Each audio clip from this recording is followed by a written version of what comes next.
skydiving, there is one rule you never break. If you can't see the ground, you don't jump.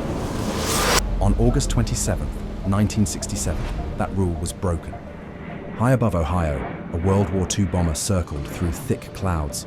There was no clear view below, no visible landing zone, no confirmation of where the ground actually was, or what might be there instead. And yet, 18 experienced skydivers stepped out anyway. By the time the clouds finally broke, they had less than 4 minutes to understand what was happening, and almost no time to decide how or if they would survive. What followed became the deadliest accident in the history of recreational skydiving.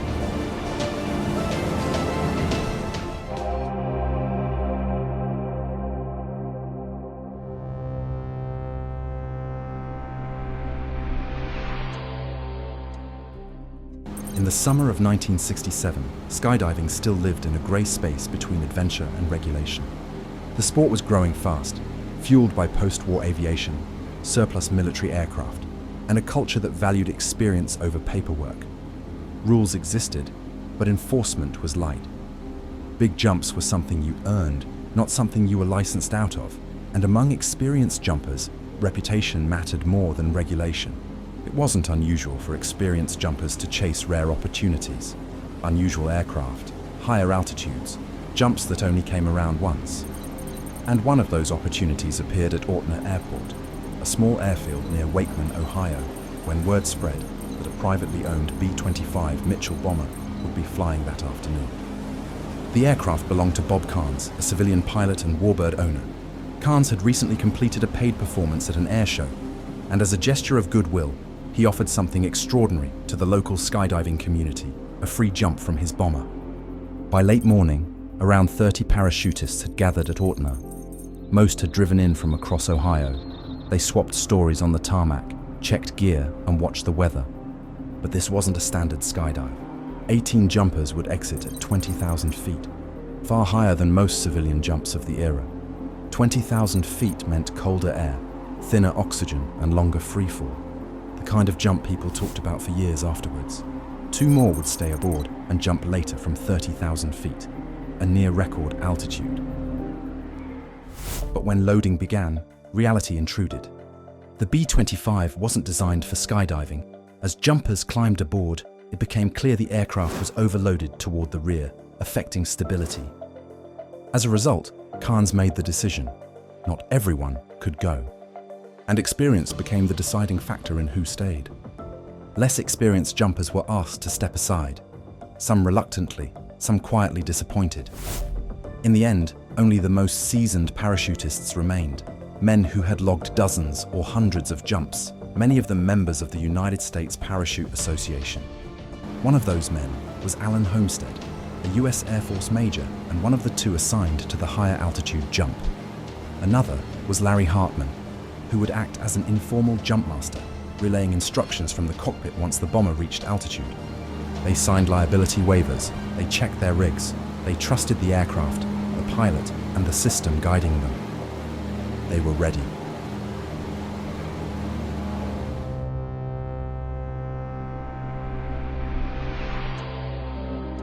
The first warning sign wasn't mechanical, it was the sky. By early afternoon, cloud cover thickened over northern Ohio, flattening the light and swallowing the horizon. From the ground at Aether Airport, the airfield was still visible, but only just. Above it, layers of cloud sat stacked and unmoving. For skydivers, that mattered. There was a rule everyone in that group knew, not written in bold, but understood. You don't jump if you can't see the ground. So the departure was delayed. Earlier that morning, Alan Homestead had contacted Cleveland Air Route Traffic Control to ask about conditions. The answer hadn't been reassuring. Heavy cloud cover was expected, though gaps were possible later in the day. But possible was enough to keep hope alive. However, time began to matter. The aircraft wasn't just rare, it was expensive to operate. Fuel was burning. The bomber had already been prepared for flight. This was one opportunity, offered freely, that might never come again. And momentum is powerful. No one wanted to be the person who said, "Call it off." No one wanted to climb out of a B-25 and admit they'd waited all day for nothing. By mid-afternoon, the decision tilted. The weather hadn't improved. The clouds were still there, but they weren't getting worse either. And somewhere between caution and confidence, the calculation changed from should we to let's see. Shortly after 3 p.m., the B-25's engines started again. One by one, the remaining jumpers climbed aboard. Harnesses were checked. Oxygen equipment was stowed for the climb. The aircraft taxied, turned, and lifted off the runway at Aether Airport, banking slowly away from the field. From the ground, it disappeared upward into cloud, and with that, the moment to cancel passed.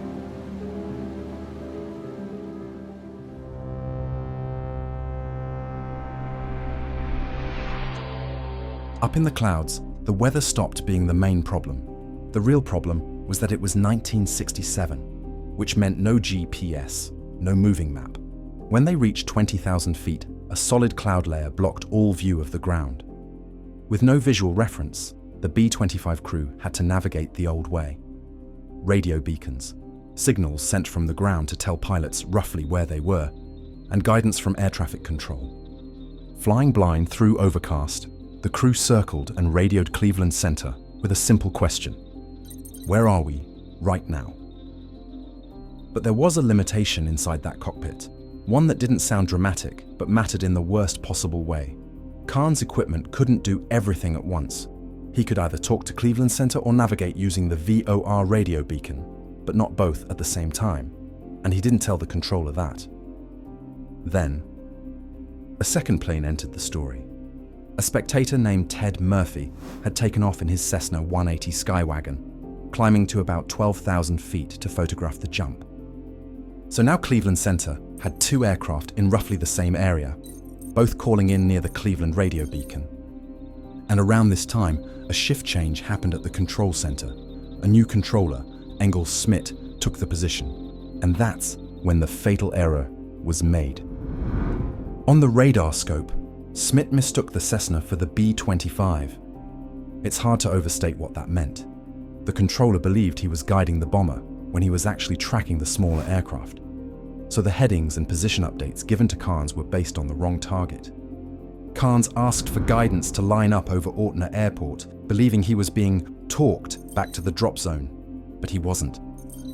In reality, the B-25 had drifted out over Lake Erie, 4 to 5 nautical miles offshore near Huron, Ohio, and 12 to 13 miles from Aether. Khan's didn't know that. The jumpers didn't know that. Even the man in the Cessna didn't know that. Everyone is doing their job, and everyone is wrong. Inside the bomber, the moment arrived. Khan slowed the aircraft down from roughly 145 miles per hour to about 105 miles per hour, and the bomb bay doors were opened, flooding the interior with cold air, noise, and light. To the jumpers, it felt like the world was finally lining up. They believed they were over the airfield. They believed the clouds below were just clouds, hiding land that would appear when they broke through. But the truth was already set. They weren't above Aether Airport. They were above open water.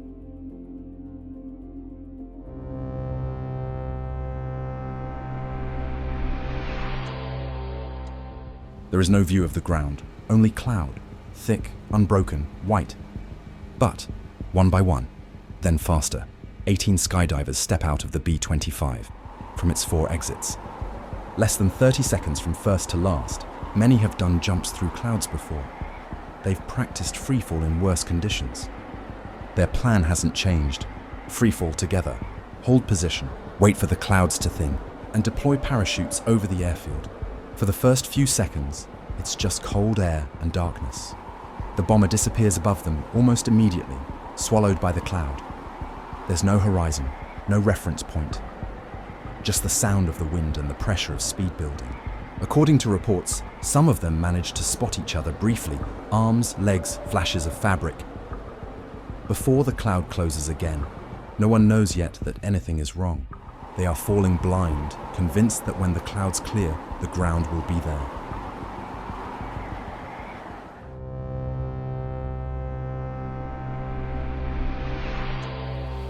At roughly 4,000 feet, the grey finally tears open. 1 second, it's nothing but cloud, a white, moving wall. And then, the bottom drops out, and the truth is just there.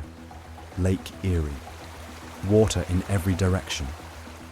One of the survivors later said he was flabbergasted, because the shock wasn't just that they were off course, it was how far off course they were. There's no time to call anyone, no way to warn the others, no group plan anymore. They're scattered across the sky, parachutes starting to bloom at different heights. And down below, the lake is choppy, with small waves rolling and wind pushing everything sideways. Now the jump turns into something else, a scramble to survive impact. Eyewitnesses on shore later said the canopies came down in a straight line, one after another, so orderly it almost looked planned, until you realize it's only orderly because the wind and drift are carrying them all the same way. Up here, it's panic made practical. Men start kicking off boots, ripping at heavy outer layers, trying to get rid of anything that will drag them under. The two who will survive manage to cut away some of their gear before they hit the water, not because they're calm, but because they understand the clock instantly. If you land heavy, you sink.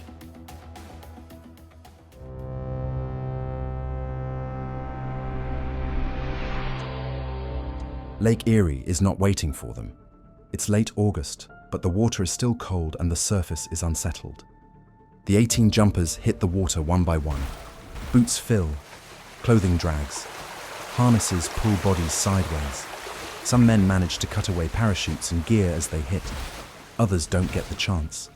Two men, Robert Coy and Bernard Johnson, do enough, fast enough. They ditch heavy clothing. They use whatever they can to float. A helmet, a reserve chute, air trapped where it shouldn't be.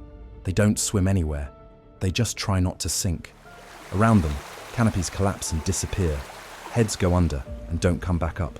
At one point, Coy later said he saw a boat pass nearby, close enough to shout, close enough to see someone looking back, and then it kept going.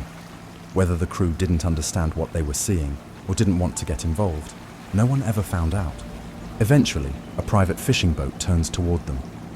Coy and Johnson are pulled aboard, alive. Barely. 16 others aren't. By the time official rescue efforts fully arrive, the lake has already decided who it's keeping.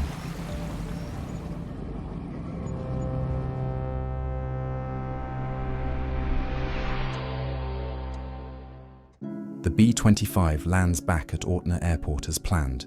The engines shut down. The two skydivers who stayed on board for the higher jump climb out, expecting to regroup with the others. For a moment, nothing feels wrong. Then the radios begin to crackle. Calls from the shoreline, from civilian boats, from the Coast Guard. Reports of parachutes drifting on Lake Erie, of bodies being pulled from the water, of others missing entirely. What first sounds like confusion sharpens into fact. 16 men are dead. Only 2 are alive, rescued after struggling to stay afloat in cold, rough water. The scale of the disaster takes hours to fully register. Investigators from the National Transportation Safety Board reconstruct the flight, the communications, and the jump itself. Their findings are clear. Air traffic control misidentified a nearby Cessna on radar and gave the bomber the wrong position. The pilot relied on that guidance and continued without visual confirmation. And the jump violated the most basic rule of skydiving. Never exit an aircraft if you can't see the ground. No one is criminally charged. But in the years that follow, the US government is found legally responsible for the air traffic control error. Lawsuits are settled. Families receive compensation, not as justice, but as acknowledgement. The lasting consequences come in regulation. Cloud jumps are banned. Water jumps are restricted. Survival gear becomes mandatory. Every rule that follows exists for a reason, and most of them trace back to this jump. In skydiving, there is one rule you never break. Don't jump if you can't see the ground. On August 27, 1967, that rule was broken, and 16 people paid for it with their lives. If you've been watching Aether for a while, thank you. Your support is the reason these stories get told. And if this is your first time here, there are more true stories like this waiting on the channel. If you found this one powerful, consider liking the video and subscribing. It really does help us keep going. And as always, thanks for watching.